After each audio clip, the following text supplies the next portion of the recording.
Hey folks, beautiful day here in Nebraska. Sun is shining, the wind is calm. We've got a lot to do. Things are ramping up here on the homestead. We're going to show you around a little bit and then we're going to get started on some stuff.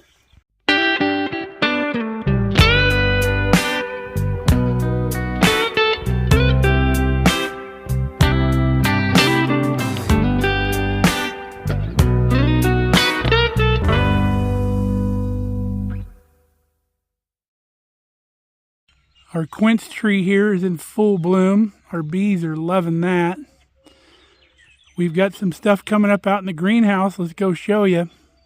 Got our broccoli has come up, our purple broccoli. No peppers as of yet, but they take a little while. All of our cabbage is up here. We've thinned down to about 3 or 4 plants per cup here. And then we'll go down to 1 plant eventually. Here's our red cabbage there. No celery as of yet. But look at our San Marzano tomatoes right here. Had a really good germination of those. Our other tomatoes are here. They're coming up. All the zucchini's up, except this one here, but it'll come up before long.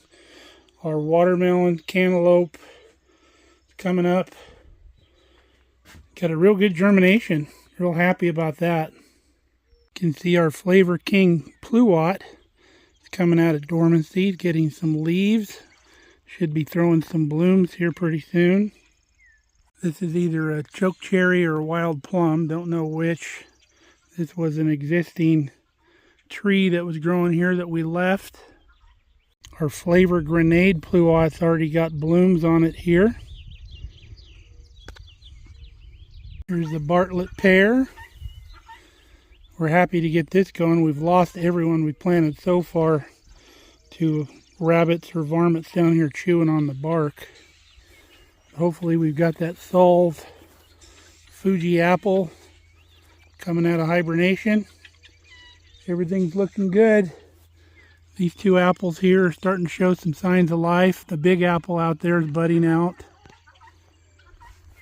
We've got to get some lawn mowed out here, definitely, but before that, we've got a nice calm morning right now, so I need to come through and do our strip spray along our fruit orchard here, because we don't get very many mornings where we don't have some wind blowing.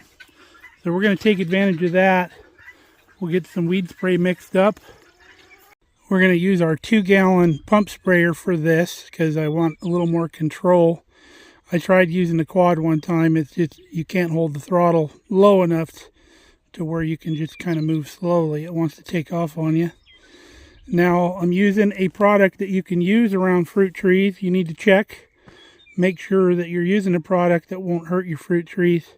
And then we're also using a spray pattern indicator, which is basically just a dye, so we know where we have already sprayed. Anytime you're doing a large area or even just spot spraying, it's great to know where you've already sprayed, and then the color just fades away within a couple days. Now when I get my jugs, I always write on them. I'll read the label and figure out what I need per gallon, and then I just write on the container. That way you don't have to keep going back to this. Sometimes it gets ripped off or gets wet and you can't read it. So it's a good idea to do that. So let's fill up our sprayer. Now a normal way of thinking would be to put your product in first, and that way when you fill your container it mixes everything up. However, some of the product that you use will foam up. So if you put the product in first and then spray your hose in it, it's all going to foam up and come over the top and make a mess. So I always put my product in second. We're full up to 2 gallons here. Get you a measuring cup for your spray material that's got ounces on it. Don't use the one out of the house. Very handy to have. You can get them at any farm store. So we'll measure out our product and put it in there. We're going to put some gloves on because we don't want to get any of this stuff on our hands. Well, I thought I was going to weed spray, but when I went to pressurize our container, our wand down here has a crack in it. Started blowing weed spray out. Luckily it was blowing the right direction, didn't get all over my legs. but that's why you wear long pants. So now we got to get a new one of those while we're in town. Now the wind's coming up. We got rain clouds that looks coming in, so it might not happen today. Since our outside work has been put on hold, I only got about an hour and a half before I need to run into town. So I'm going to tackle my workbench. My workbench becomes a catch-all when I'm doing projects. I'll just come set stuff down. So I'm going to need to put all this stuff away. It all has a home, so it won't take long. I try to keep things nice and tidy, like the upper part of my workbench. But when you get busy and you're doing lots of stuff, any flat surface is going to get cluttered. Well, we didn't get the workbench quite done. We're almost done. But I had to run into town, had to change clothes, get cleaned up, going to my mentoring session at the high school, mentoring one of the boys up there. And then I'm getting pizza for my cousin's daughter Lily and her friends because they made the honor society there at the school. So we're going to grab them a pizza for lunch to celebrate their good job. I can pick up my parts while I'm in town, and then we'll get back at it once we come home. Quick stop at Tractor Supply. Looks like that's the one we need right there. All right, folks, we made it back home, but that was yesterday. It's a new day today. I got tied up doing errands in town, so couldn't get back yesterday. But got a lot of rain yesterday, so we were fortunate. We need the moisture out here. It's just beautiful out here right now. You can see how beautiful and green it's getting out here. The hills are turning green. It's my favorite time of the year. But that means more mowing. You can see we're going to have to get mowing here within the next week or so. We've already mowed the yard because it's been fertilized, so it's going to grow a lot better. But got the new wand for our sprayer. I'm going to try to get the weed spray done. I got to wait till a little more dew comes off the grass because I don't want to spray it when it's wet. But we can at least fix the sprayer. Sounds like Cat's awake.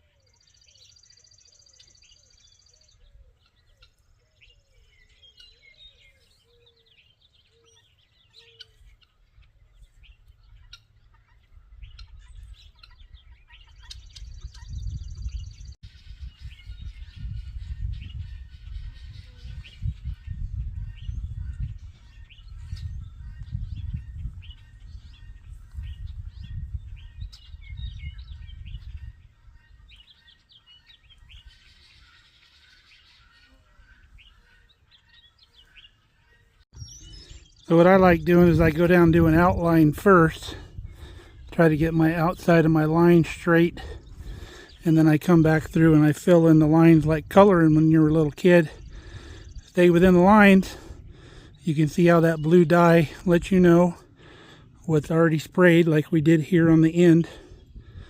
Makes it real nice. Just any of your farm stores will have that blue dye for your spray. Well, we got all our coloring done over here. Who knew all that coloring in grammar school was going to pay off as an adult, huh? So that's what she looks like. We got one more strip over here to do. And then we will probably do the perimeter fence of the garden, just out far enough to mow against the fence. And while we're doing it, we'll probably go around the chicken coop, around the barn. And if I get real ambitious, we need to do the outer fence around the yard up by the house. But we'll see how far we get before the wind comes up. We're refilling our sprayer for our next batch. Now, we talked a little bit about foaming up yesterday. Because you've got a little bit of product left in the bottom, when you fill this, angle your nozzle to the side so it's spraying down the side of the tank, and you'll eliminate a lot of that foam. Kind of like pouring a beer, if you've ever seen that or done that. You tilt the cup to the side so the foam doesn't come over the top. Or if you're pouring a Pepsi at a fountain, same thing. Now, in mixing your concentrate products, and I recommend you buy concentrate, don't buy the ready mix weed spray because you're paying for water. Buy the concentrate and mix it yourself. You're going to save a ton of money. Now, when you're mixing this stuff, everybody thinks a little bit is good as a lot is better. That is not so with the weed spray product. Sometimes it's even counterproductive and won't work as well. And then the other thing, you're just wasting money. This stuff isn't cheap. So why would you want to waste your money by putting a lot more than what you need? Now, with that being said, when you read the label, it says for light weed spraying, use this much. For heavy weed, use this much. I always go on the heavier recommendation just so I get a good kill, but I don't go beyond that. Okay, we got our other strip done. The wind is cooperating. It's a beautiful day, although we're supposed to get some rain later on today.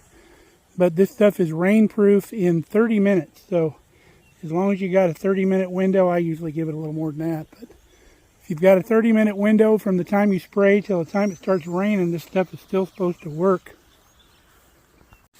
You can see our other strip here.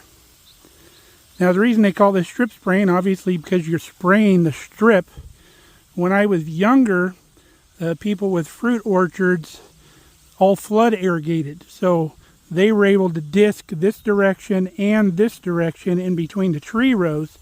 So all you had to do, and I did it a lot as a kid for the neighbor, he would pay me to walk along the side of the tractor and we would spray those little squares that were left around the tree. But since everybody's gone to the more efficient way of irrigating, excuse the guineas, they get all excited when they see me out here. When they came to a more efficient way of irrigating with the drip and the sprinklers, you could no longer disc crossways. So that's when strip spraying came about. All they have in the fruit and nut orchards out in California is a green strip between the rows of trees. Some people will even grow hay in the middle and then knock it all down before harvest, of course. But they just spray the strips. We also had enough to go around the perimeter fence of the garden because we don't want weeds growing up in the fence. Basically what we're doing with all this is creating a big mow strip is all we're doing. Now you can see I overlapped out into the garden a little bit. I don't generally spray in the garden, but there's no pre-emergent in this mix, and I'll tell you how to tell that here in a minute. But because there's no pre-emergent, we can spray in the garden and it's not going to affect anything, especially for planting plants, because this is a defoliant. So as long as there's no leaf, you can even get a little on the trunk of the tree. It's not going to hurt the tree unless there's leaves down there. And I have got it on some leaves before, but if you get it on a little branch down there, just get some pruning shears and cut that little branch off. You won't have any problems. You shouldn't have anything down that low anyway. But anyway, back to why I overlapped into the garden. I have a weed here called Morning Glory. And it's kind of a viney weed and it's invasive. And the only way to kill this is with chemical. You can dig and dig and dig unless you take a bucket load of dirt out of here, like with a backhoe. You're not going to get that root because it goes clear to China. You can hoe this all day long and it's just going to come right back. So we try to kill it in the garden. There's only two areas that we have it. One is right here by the garden gate. The other is the far row against that fence over there. We have some Morning Glory that we spray down like this. And it kills it for the most part. You do miss a few here and there. Ones you don't see or the ones that haven't came up yet. But I try to get them as they come up. Later on in the season, you'll see just a little spot spray here and there where it pokes up. Now you may wonder how the rest of this garden doesn't have any weeds growing up in it. Is because we've severely decreased the seed bank, the weed seed bank out here in the garden, because we keep the weeds down. As soon as they pop up out of the ground, we hoe them out. So they don't have a chance to go to seed. Yes, there's still weed seeds out here, and yes, we are going to see weeds, volunteer plants from last year, all kinds of stuff coming up. But you can tell the difference between this area and like the area where we strip sprayed here. Big difference in the amount of weeds growing.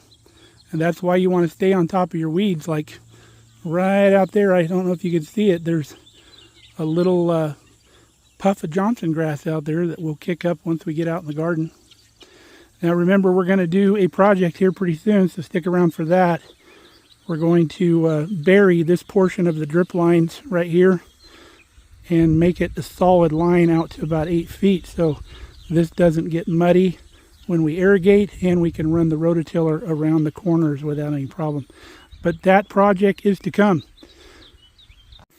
Now, I told you how to tell if there's pre-emergent in your mix. That means it won't allow things to grow even from seed.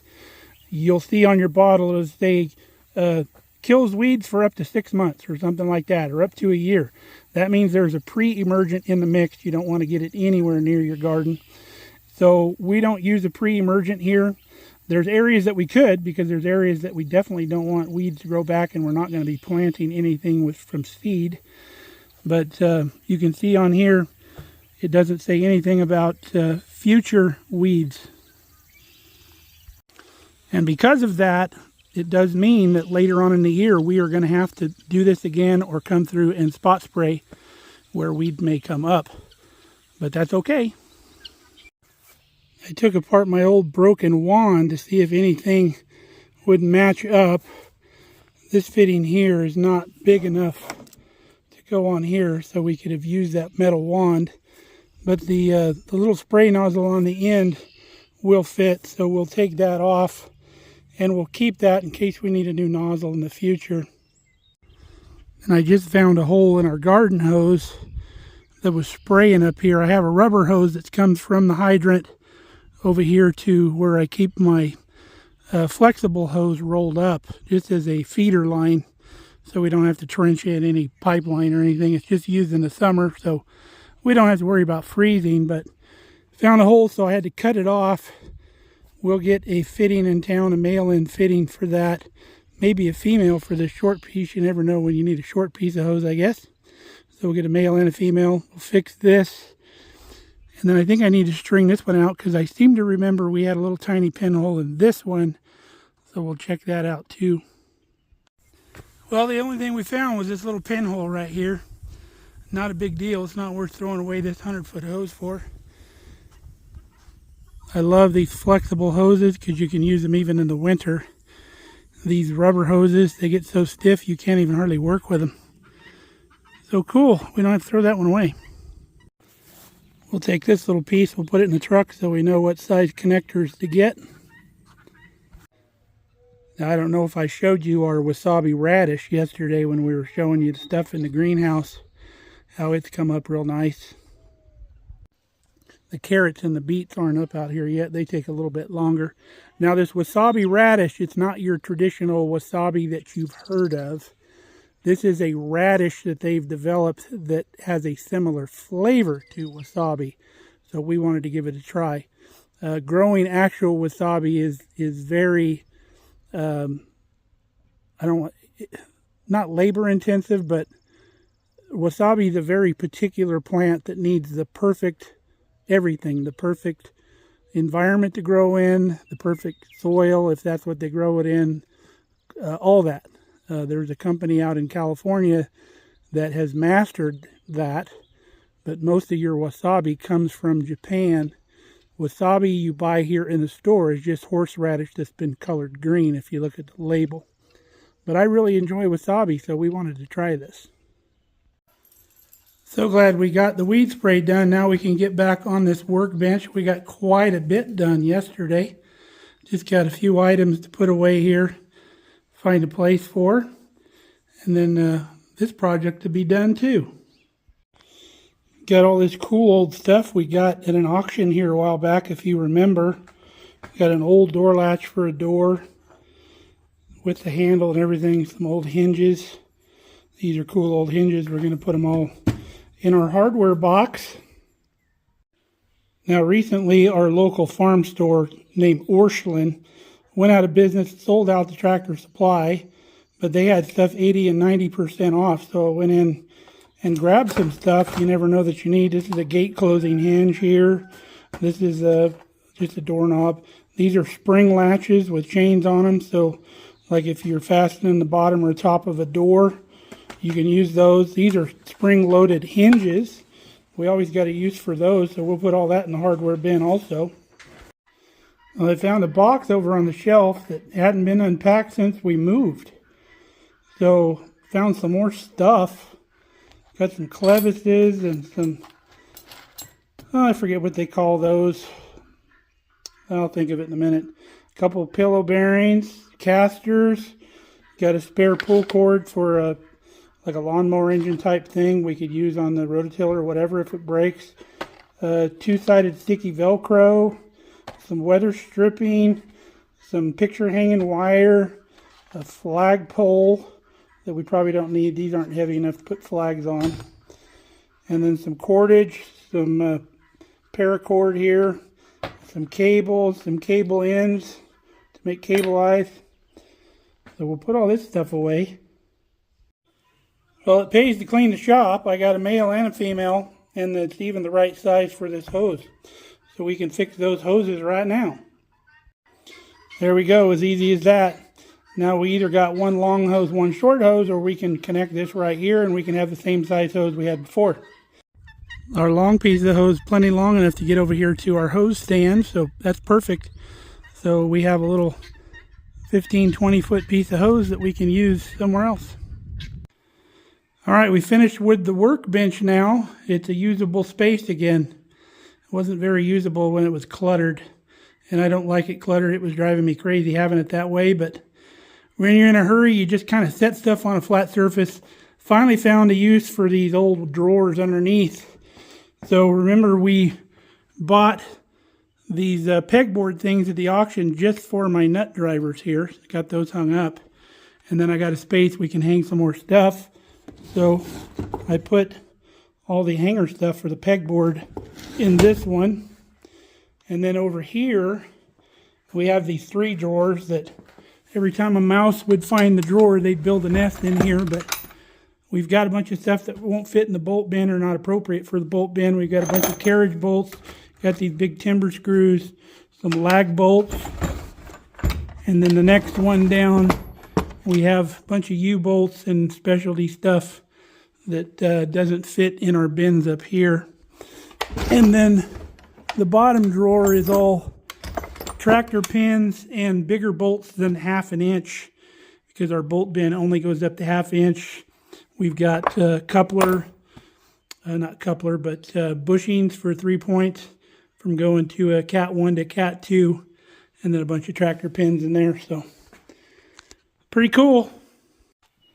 Next thing I want to do is, I've had some pieces of chain that we've acquired in just random boxes at some of the auctions.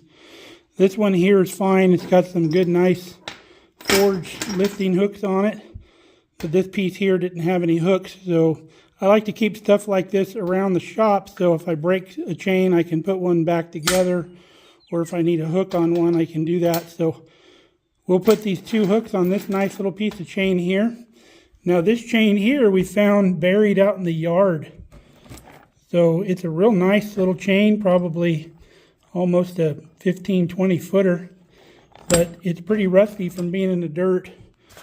So we've got it in that tub. We're going to dump this whole thing of rust remover in here. And we'll keep stirring that around till it cleans that chain up. Okay, now we have some nice little usable piece of chain there. This is going to dissolve all that rust on the other chain. So we'll add it to our pile of chain down here. Always good to have some. I got some out in the barn too. We use a lot when we're doing stuff with the tractor and all kinds of stuff. Next thing I need to get done is this. I put this together for my cousin the other day out of an old pallet. She needed a rack to put cupcakes on at a graduation party. So she wants this stained, so I got some combination stain sealer that we're going to rub on here real quick. So this will be done and out of my hair. Well, she said she wanted it dark, so I think that's dark enough, huh? So that's done. One more thing we need to do, and then I think we'll call it a day. Being it's springtime, we need to start using our wheelbarrow, and I got cub parts in here. So I've got an empty tub there. It's even got wheels on it. We're going to put all of our cub parts in that tub so we can free up our wheelbarrow for use. Okay, we got all Cubby's parts in that little box there, all in one spot. And our wheelbarrow is again usable for spring and summer. So let's close this shop up and call it a day. Kelly's home today too. You getting her done today, babe? Yep, I'm done. What'd you do today? Cleaned the house and then came out here and weeded around my elderberry.